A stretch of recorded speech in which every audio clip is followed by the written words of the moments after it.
What's up? How you doing? Don't forget. So it's right, I'm not going to tell anyone they're judgmental today at all. But what I did want to do was put my camera into that little holder there, so I don't have to stretch my poor little arms, you know, and hold the camera. There's no need. A little bit. Anyway, so basically, I just wanted to just, you know, speak up a little bit. You know, I feel the need to speak sometimes. You know, it's not like permanently. You know, I can shut up. But sometimes I feel the need to make a video, you know. And honestly, it's not every day. Some of the morning videos I make, I have to force myself to do that just purely out of discipline, regularity, content. Like, there's so many levels to it, right? But it's about, you know, action and moving forward, and there's many ways in which we do that, externally, internally, and so, you know, I just like to share sometimes, or all the time. So anyway, it's really, I guess I just want to broach this conversation, put this thought out to whoever is or isn't thinking about it or not thinking about it, whatever. You know, just, you know, so self-awareness and choice making. Okay, I think they're just two things that affect one another hugely. You know, and it has a massive impact on our lives. You know, if there's anything I notice more than anything else when I'm going through periods of change, is that a part of me will change before the other part, right? And normally it's I manage to get my actions into line with how I'm thinking and feeling, but my part of my mind hasn't caught up yet. Right, and there's this like overlap period, and I've spoken about this with a couple of people, and they've observed it too, and it's this sort of like, but that's what that is. Don't know why I said that. Is that connected to choice and awareness? Anyway, so choice and awareness, right? And I think the more self-aware we are, the better our self-choices can be, right? But then you've got your informed choices. You know, so it's where's your information coming from, right? You know, and to me, as someone who's spent like quite a few years now looking at information, trying to get informed, like on levels of academia and outside of it, all sorts, everything, I have learned that one source never cuts it. Right, so mainstream media will not give you the full picture. Alternative media will not give you the full picture. Independent researchers will not give you the full picture. And fringe information will not give you the full picture. But if you look at all of them, I don't know if we'll get the big picture, but where I'm at the moment, looking at all of them feels better. It's more of a, it's just, it feels better when I'm consuming information from a wider source instead of just like I was just really relying on independent sources. So I wasn't really, alternative media is okay, but you get a lot of more conspiracy theorist type of lean on it. Mainstream media obviously is mainstream lean on it. And then independents are really good, because quite often an independent journalist or researcher or whatever, they're quite impartial. Obviously you find people who've got agendas, and most people have some type of an agenda. It's, you know, that's life, right? In a society that breeds judgment, greed, and doesn't teach emotional and mental health, right? Why do we have a society with a mental health illness problem? Right, what I was diagnosed with being mentally ill, right, because I had a depression, right. I was fucking sad. I was dealing with a whole load of shit and coming off the back end of a 6-year bender. So, you know, I wasn't doing that great, but they wanted to put me on all types of drugs instead of giving me counselling. So, but I was lucky I got counselling. You know, it was a very fortunate situation for me. I won't go into it, but either way, I got counselling bloody quickly, and it was good, and it helped. You know, it also gave me an insight into counselling I hadn't had before, which was really like the beauty of counselling, and that is shutting up and listening and asking good questions based on what you've heard, which is really cool, because that's sort of my natural idea of what I think good counselling is, because no one has the answer to your issues but you, and that's kind of like one of my defining points about my views on self-progression, right, is the fact that you, whoever you are watching me say this now, have the best advice for yourself you will ever get, ever, right? But I would say this,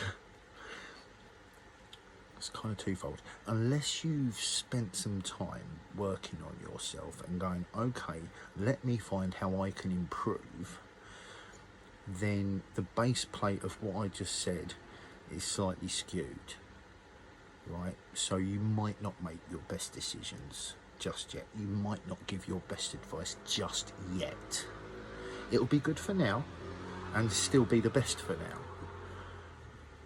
But once you've dug into yourself a bit, right, and once you, because part of self-development, what comes with it is more of a strength just to be yourself regardless, right? So it means that the external expectation that is hugely negative for all of humankind, right, that comes from judgment and the society we are raised in, right, but that external expectation has no place in our lives. But it skews on your own internal advice, and it skews advice that's coming in, because everyone's living with the same thing, right? We're all living in the same thing with the same thing. There's no, you know, there's no them and us, it's just us, right? It's all of us. So, and you know, it's everyone. I don't exclude anyone when I talk. I'm talking about the Queen, I'm talking about fucking Kim Jong Soo or whoever, and, you know, Boris and Yoris and Marjorie and Barbara, you know, the whole crew, you know, that's how we roll. We're deep in this, aren't we, Ziggy? Get a cough every time. Pooch drinks too much water. I try and stop him. He just drinks a little bit too much, and he has to pause afterwards and have a little cough. Keep telling him. That's going to play with him when he gets old. Doesn't listen, my boy, too much. You know? Doesn't speak human too well. So anyway, I just think that on a real level, it's important to gain more self-awareness, but act on it, right? So you've got to have honest self-analytics, right? So you've got to honestly look at yourself, study your behaviour, and find your faults, really, right? But that's based on what you think's a fault, not what I think's a fault. On what you think's a fault, not what your mum thinks a fault, not what your auntie thinks, not what your brother or your sister or your cousin or your best mate thinks. What do you think is your fault? What do you think is like a bit that you could just tweak? You know, like how you speak to someone in a certain situation, right? Being more mindful with the words you use, so it's a little bit more, you know, compassionate but honest. You know, I don't believe in patting people and going, oh, it's okay, you look beautiful today. But like, you've got 5 spots down your face, you're hanging from last night, you've currently got a bit of snot down your face, and on anyone's level, there's not much beauty in it. Just being real, do you know what I mean? Don't be harsh for the sake of it and call it realness. Don't be real, you know, and that's what I am looking for out of life. It's what I look for out of all of my relationships, in whatever form you take that. So I just believe in the power of self-awareness, right? Because of the power it gives us in our choice making. You know, I've gone through so many different stages in my life, you know, and at all of them, I've had a different level of self-awareness. Because I started it young, so I've had many stages, but I haven't been able to deal with stuff. because regardless of how easy or hard our first world lives are, right, emotions are emotions, and they're going to affect us all regardless. So whether we're in, struggling with the plight of someone who lives in a third world nation, or struggling with the plight of someone who lives in a first world nation, emotions are emotions, and it's all valid and it's all real. So are thoughts. But if they're running wild, how much can we really put on them? How much validation can I really give someone else's opinion that's really erratic, hasn't taken any time to just pull themselves back a bit, question where they're getting this or where they're getting that, or why they're doing this or why they're doing that? If you're not doing any of them things, it's really hard. It's fine. It's not like there's anything wrong with that. It's just, we're in a tricky spot. We need as many people. It's not all people, but we do need as many people as possible to become more self-aware, so that, because the more self-aware you become, the more you find other people that are self-aware, and then you can connect. Most people really want to share when they start doing it, and that's a beautiful thing, because sharing is, it's one of the keys, isn't it? It's what is it? Educate, inspire, change. Right? You educate yourself, and then you educate and inspire others with the guide for change. For the better, for all. It's like the old Musketeers, all for one and one for all. You're going to hear that in a lyric in a song, saying, you know what I'm saying? And you really will. But I just think it's important, and I think, once you take moments to pause on these things, and you're like, all right, John's saying he reckons it's important. Is he chatting shit? Let's have a look. I just don't think you'll be disappointed, and I don't think you'll be telling me I'm anything. You'll just be like, fair point. I think this, right? I think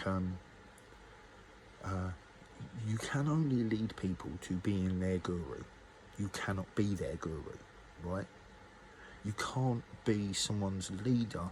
You can only guide them to leadership. Right, you can guide a horse to water, but you can't make it drink, right? Saddle it how you like, it's still a good ride. Anyway, I'm out, so just ponder on it, chat about it with someone, ask someone,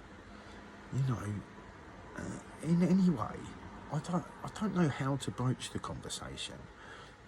More often than not, when I have these conversations, it's with people already doing it, so you don't need to find a way, it flows. So as soon as you take a step in the direction of building yourself, in finding your imperfections, right, because perfection's a myth, so who cares about it? None of us are perfect. I ain't perfect. I'm good with that. I love that. I love myself. I fucking do. I love being me. Love being you. Peace.